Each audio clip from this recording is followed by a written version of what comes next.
So, ang gagawin natin guys, let's say, sabihin natin dito full name. Then, ang full name natin, pwede siyang 50 characters. And then, sabihin natin, enter your full name. So, sa full name natin, gagamit tayo ng tinatawag natin na fgets. So, ibig sabihin nito guys, magre-read ka ng full one line of string. So, ang gagawin natin ay full name. Tapos, after ng full name natin, tawagin nyo si size of para makuha natin yung size ng buong character ng full name natin. Yan. After nun, gagamit tayo ng stdin or ng standard input natin.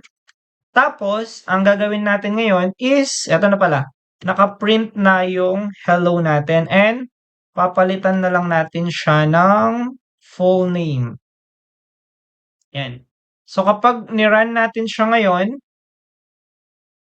let's say, ang full name niya is Badindin. So, example, ito yung full name niya, Badindin. So, pag ni-run natin siya, sasabihin niya, hello, Badindin.